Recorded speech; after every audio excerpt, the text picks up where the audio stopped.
lagi bersama kami Mahardika Podcast bersama saya Anissa Mulyansyah. Kami di sini edisi hari ini bersama Ibu Dewi Erna Marisa MKep akan membahas terkait berwirausaha di perguruan tinggi, teman-teman. Sebelumnya saya ingin mengucapkan selamat baru Stikes Mahardika Cirebon. Semangat untuk PK2MB-nya. Nah, tak kenal maka tak sayang. Kita kenalan dulu dengan narasumber kita pada siang hari ini, yaitu Ibu Nurse Dewi Erna Marisa MKep. Halo Ibu. Hai Nisa, apa kabar? Alhamdulillah Ibu baik. Ibu apa kabar? Alhamdulillah baik juga. Iya Ibu, mungkin daripada kita terlalu lama langsung aja nih ya Bu ya. Untuk saat ini bagaimana sih Bu pembelajaran di dunia perguruan tinggi itu?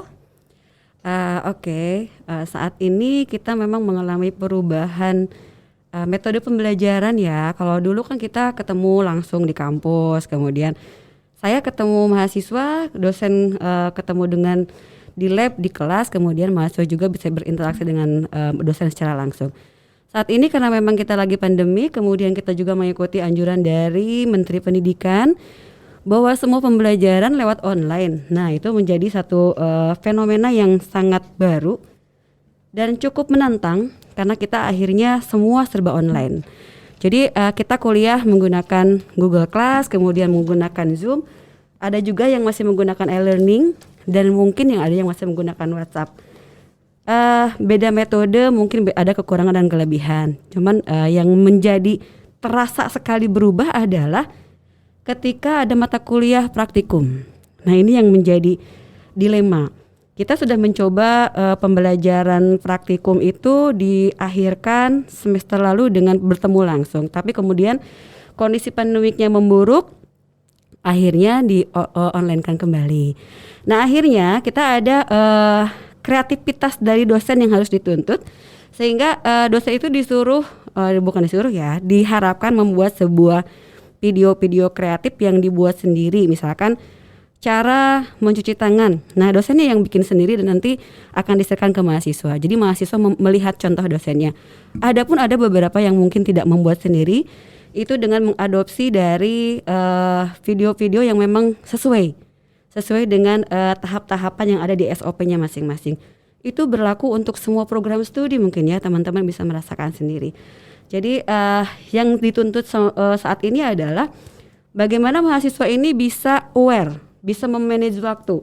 Dan yang pasti terasa adalah bagaimana mereka memotivasi diri. Karena akhirnya dengan di rumah, dengan Zoom, dengan segalanya yang tidak ketemu langsung, itu membuat motivasi sedikit menurun dengan kebiasaan-kebiasaan seperti itu. Cuman kita berusaha untuk bagaimana mereka tetap belajar dengan optimal, mendapatkan hasil yang diharapkan. Begitu untuk kondisi saat ini. Untuk kondisi saat ini memang berbeda sekali ya Bu Iya, dengan kondisi kita seperti biasanya sebelum pandemi itu. Nah, tadi sudah dijelaskan oleh Ibu Dewi terkait pembelajarannya juga sudah sangat beda gitu dari sebelum pandemi. Nah, apa sih Bu tips untuk mendapatkan nilai dengan maksimal dan lulus tepat waktu dengan pembelajaran yang metodenya baru ini Bu? Bagaimana sih Bu tipsnya? Tipsnya sebetulnya kembali ke mahasiswa masing-masing ya. Jadi kalau kita mau lulus tetap sesuai dengan rentang waktu yang ditentukan, maka kita harus bisa memotivasi diri sendiri. Motivasi itu kan berasal dari apa yang diinginkan, apa yang mendorong kita melakukan sesuatu. Nah, ketika motivasinya bagus, maka mahasiswa ini harusnya bisa memanage waktu, membuat jadwal. Misalkan Zoom hari ini jam sekian, maka dia tidak boleh mengadakan kegiatan yang lain di luar dalam jadwal tersebut. Jadi jangan sampai aduh Bu maaf nggak bisa on cam lagi di jalan. Itu kan nyata ya. Betul. Aduh Bu maaf lagi ini. Sebetulnya kalau misalkan dari segi etis ya, mungkin itu tidak etis, tapi dari segi manusiawi oke deh, ya kan? Nah, silakan. Oke deh, pasti selalu ada kebijakan di sana. Cuman kembali kalau misalkan kita terlalu memaklumi diri sendiri dan melonggarkan, maka nanti yang akan rugi diri kita sendiri sebetulnya. Itu yang perlu dicatat oleh mahasiswa. Jadi bukan jangan selalu mengandalkan nggak apa-apa dosen ini mah baik, nggak apa-apa nanti ada kebijakan. Nah itu yang akan membuat kita akan melur. Jadi kalau pengen tepat waktu mau kita jadwalnya begini, kemudian break jam 3 udah istirahat dulu. Kita juga harus menyayangi diri sendiri kan. Enggak jam 3 langsung buka Google ngerjain tugas. Itu namanya menyiksa diri sendiri. Jangan juga seperti itu. Kemudian nanti ketika ada kejenuhan itu harus ada proses refresh. Sanes jalan-jalan ya, nggak usah jalan-jalan. Tapi ada kegiatan-kegiatan yang bisa merilekskan diri sendiri. Kemudian bikin jadwal. Ini targetnya A, targetnya B, targetnya C. Itu yang harus dibuat sehingga nanti tidak lost waktu. Itu mungkin yang harus dilakukan oleh mahasiswa supaya tidak lost untuk lulus berkepanjangan. Oke Ibu, tuh teman-teman, khususnya untuk mahasiswa baru bisa diterapkan ya untuk manajemen waktunya ya Iya, Ibu ya. betul. Nah untuk tadi sudah menyinggung tentang manajemen waktu. Nah di tema kita hari ini aja ada tentang berwirausaha. Nah untuk berwirausaha di perguruan tinggi itu seperti apa sih Bu? Dan tadi juga kan sempat ada manajemen waktu. Nah, bagaimana sih untuk manajemen kita gitu, manajemen waktu kita dengan mahasiswa tapi bisa berwirausaha juga gitu? Itu kayaknya teman-teman lebih ahli dari saya sebetulnya. Karena saya kemarin melis mahasiswa yang berwirausaha itu hampir di atas 100 orang mahasiswa Stikes Mahardika yang punya wirausaha. Mulai dari jualan otak-otak ya, kemudian seblak segala macam, kerudung, baju gitu, sampai dengan buku-buku yang mereka tawarkan untuk dijual. Nah itu menjadi satu nilai plus ketika mereka melakukan hal tersebut. Kembali ke apa sih hubungannya mahasiswa dengan kewirausahaan gitu ya. Nah kalau misalkan kita lihat dari perkembangan sebuah negara itu dikatakan maju ketika wirausahanya tinggi. Nah kalau misalkan kita berada di atas 14% untuk wirausaha, maka dia akan maju. Kenapa maju dengan wirausaha? Karena wirausaha ini bisa meningkatkan pendapatan masyarakat, kemudian meningkatkan pola hidup, kan duitnya banyak. Iya kan? betul.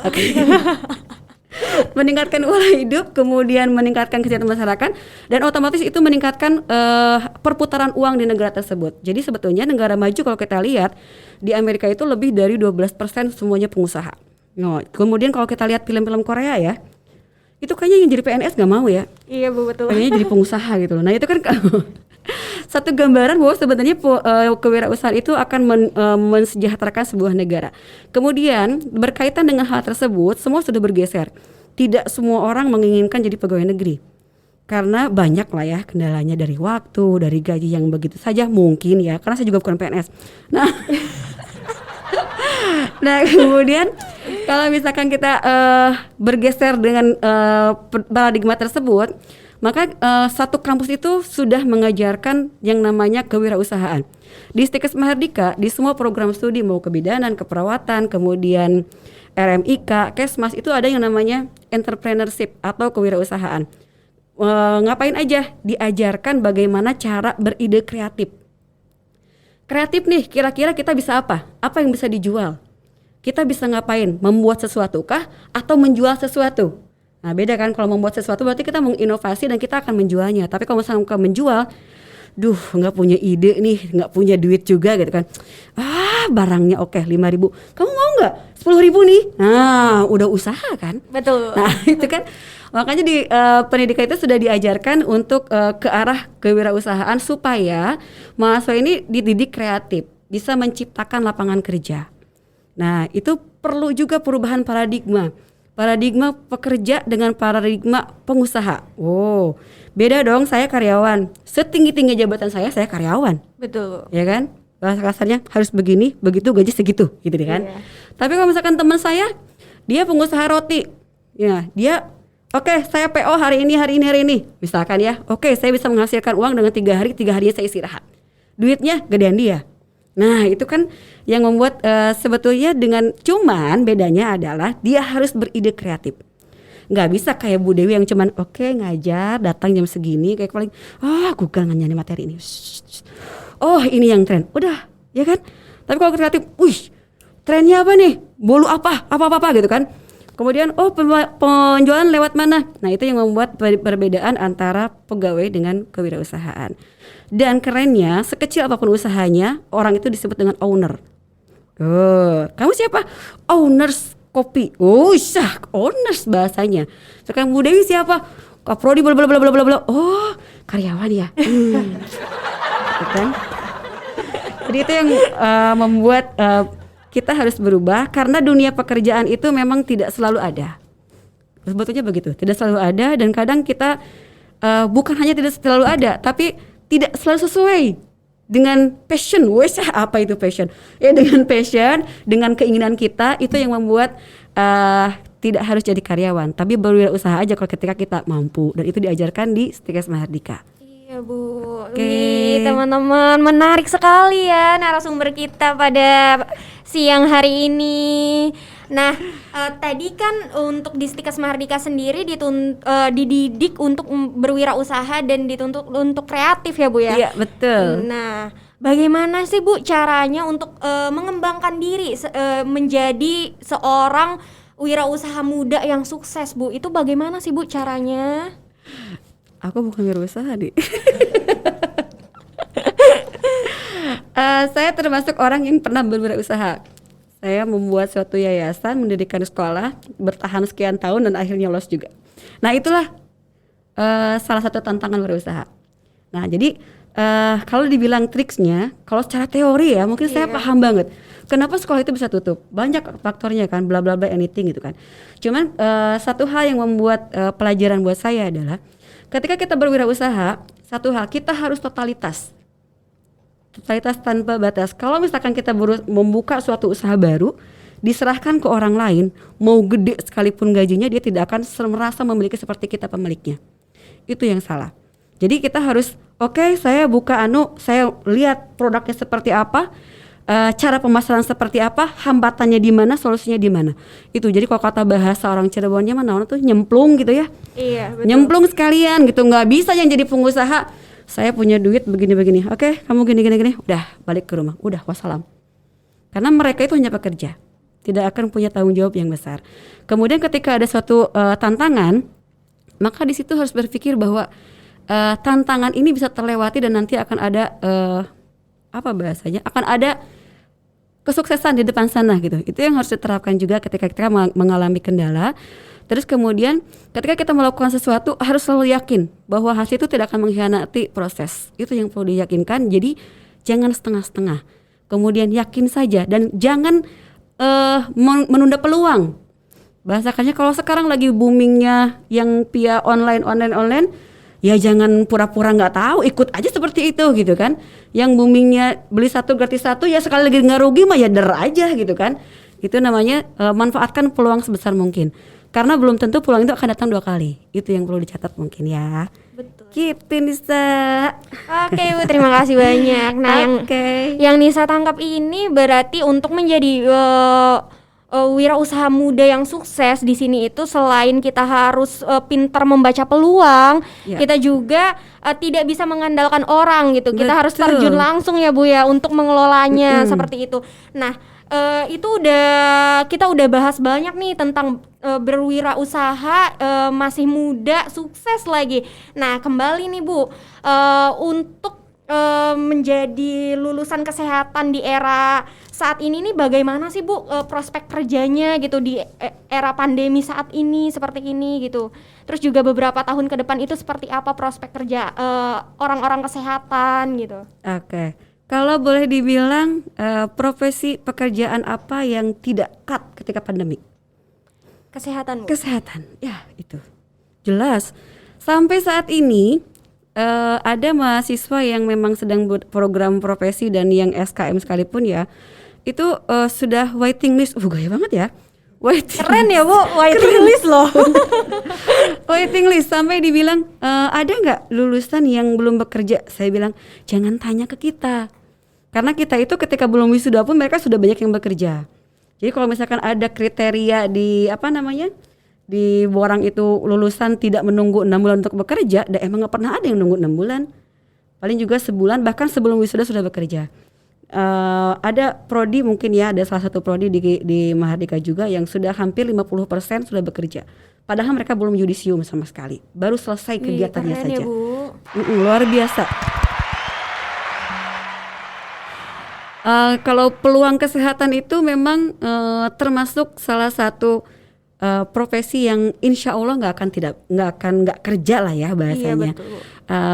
Menjanjikan, sangat menjanjikan. Cuman terkait dengan naik turunnya kebutuhan, nah ini mungkin yang menjadi catatan untuk mahasiswa bahwa kadang jadi tenaga kesehatan itu dijamin bekerja, tapi ketika bersaing di luar itu maka kita perlu menunjukkan kualitas diri sendiri. Karena kita bersaing dengan perguruan tinggi negeri misalkan ya, tapi ketika di lapangan jangan salah loh, lulusan Mahardika banyak yang dikagumi oleh perawat-perawat sana, atau misalkan orang RMIK-nya kenalnya sama sini, orang Kesmasnya terbukti pakainya si ini gitu kan ya. Oh bidangnya bidan lulusan Mahardika gitu. Karena memang pada saat sudah bekerja itu tidak menjamin nama sebuah perguruan tinggi. Tapi kembali lagi ke diri sendiri dan apa yang dia bisa tunjukkan, bahwa walaupun saya swasta, saya bisa bekerja dengan optimal. Kalau ngelihat dari peluang tenaga kesehatan sih ya nggak insya Allah nggak akan susah lah ya. Kenapa nggak akan susah? Kembali lagi bahwa ketika tenaga kesehatan itu peluangnya banyak ya, mau jadi pegawai puskesmas, rumah sakit, klinik, terus kemudian perusahaan. Kan perusahaan juga harus ada tenaga kesehatannya kan. Kemudian administratif segala macam lah, itu semua bisa bekerja. Dan selain itu orang kesehatan itu memang punya peluang juga untuk berwirausaha. Misalkan dia jadi konsultan pembuat AMDAL. Oh kan ya nanti. Betul, Ibu. Coba saya kontak Bu Nisa deh, saya mau bikin coba Bu Nisa kalau misalkan AMDAL itu butuhnya apa? Nah konsultan dibayar loh, ya kan? Besar loh, Bu. Gede banget. Kemudian ini limbahnya dikemanain misalkan ya. Terus kemudian Pak Had nih lulus, saya mau bikin rumah sakit bersalin misalkan. Coba ini gimana ya cara coding gini. Nah itu dibayar juga, ya kan? Dan itu nggak harus jadi pegawai. Betul. Bisa menjadi misalkan konsultan bla bla bla bla bla itu piduitin lah ya bahasanya. Kalau perawat home care jelas lah ya, sekali nginfus berapa sekali wah itulah. Perawat itu banyak, perawat bidan, kesmas maupun RMIK peluang kerjanya banyak. Selain jadi pegawai di sebuah perusahaan atau instansi, dia punya peluang untuk berwirausaha di luar sana. Jadi insya Allah gak akan nganggur. Insya Allah. Harusnya ada soundtracknya ya, Bu. Bener ya. Apa Hadi? Oke, menarik sekali teman-teman yang disampaikan oleh Bu Dewi. Betul ya Bu, kalau di dunia kesehatan itu memang prospek kerjanya tidak pernah redup ya Bu. Betul sekali. Kedepan juga bakal banyak banget peluang-peluang besar untuk teman-teman yang lulusan dari kesehatan ini gitu. Jadi nggak usah takut, nggak usah cemas kalau nggak akan dapat pekerjaan. Tenang ya, aja, tenang aja. Nah, untuk teman-teman mahasiswa baru di sini, mungkin dari Ibu Dewi tadi sudah dikupas tuntas ya Bu, dari mulai berwirausaha seperti apa, terus juga cara belajar di era pandemi ini seperti apa, dan untuk menjadi lulusan terbaik dan untuk prospek kerja ke depannya sudah diulas oleh beliau.